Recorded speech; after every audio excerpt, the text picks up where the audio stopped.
बिस्मिल्लाहिर्रहमानिर्रहीम। हम लोग ईयर की स्पॉटिंग करने लगे हैं। तो यहाँ पे जो ईयर आप सबको बाहर विजिबल होता है ये एक्सटर्नल ईयर कहलाता है। This is basically known as pinna. मतलब पिन्ना है सेवरल फोल्ड्स। तो ये वाला रीजन होता है इसको हम कहते हैं हेलिक्स और इसको हम बोलते हैं एंटी हेलिक्स। और ये जो फोसा इनके दरमियान होता है इसको हम बोलते हैं स्केफॉइड फोसा। अब एक लॉब्यूल होता है, ये इस रीजन को हम लॉब्यूल कहते हैं। उसके अलावा अगर आप अपने ईयर में देखें तो आपको एक प्रोजेक्शन फील होती है, उस प्रोजेक्शन को हम कहते हैं एंटीलेटरलिस। Okay, so now external ear से हम अंदर मिडल ईयर की तरफ मूव करते हैं थ्रू दिस, आप कह सकते हैं कि tube. This is known as external auditory meatus, right. After the external auditory meatus, middle ear और external auditory meatus के दरमियान हमारे पास tympanic membrane होता है जिसको known as eardrum. Now the tympanic membrane has this convex part and this concave part. Okay, so I think this is the concave and this is the convex. The convex part has basically attached ear ossicles.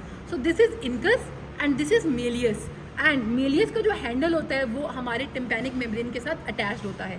तो ये दो ear ossicles तो यहाँ पर आ गई। तो हमारे पास जो स्टेपिस का फुट प्रोसेस है वो बेसिकली ये यहाँ पे जो है ये हमारे पास स्टेपिस का फुट प्रोसेस जो है मौजूद होता है।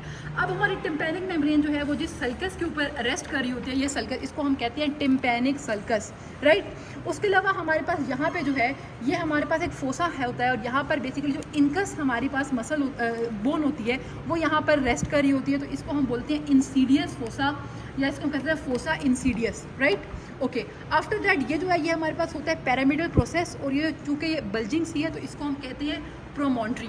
मैंने एक चीज़ बताना भूल गई कि जो कॉन्का बेसिकली वो रीजन होता है जहाँ से एक्सटर्नल ईयर जो है वो external ear leads towards external auditory meatus, ये जो रीजन होता है इसको हम कॉन्का कहते हैं, राइट। उसके बाद हमारे पास ये जो है ये ऑडिटरी ट्यूब होती है, इसको हम यूस्टेशियन ट्यूब भी कहते हैं।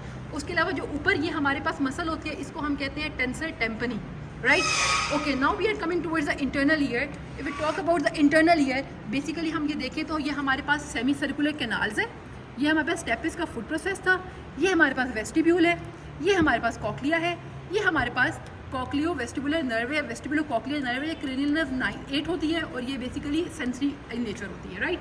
तो ये हमारे पास टोटल इनर ईयर होता है जिसका फंक्शन बैलेंसिंग है और बॉडी के पोस्चर वगैरह को मेंटेन रखना है, राइट। उसके अलावा हम देखें तो ये जो हमारे पास आपको बहुत ह्यूज सी वाइटिश सी बोन नज़र आ रही है, ये बेसिकली हमारे पास क्या है, टेम्पोरल बोन। ये टेम्पोरल बोन का स्केमस पार्ट है और ये टेम्पोरल बोन का पीट्रस पार्ट है, राइट।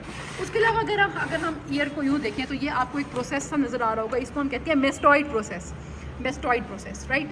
ये जो हमारे पास है ये हमारे पास फैट का पैड है और अगर आप नीचे देखें तो आपको एक रेड कलर की, डार्किश रेड कलर की आर्टरी नज़र आ रही होती है, इसको हम कहते हैं इंटरनल कैरोटिड आर्टरी।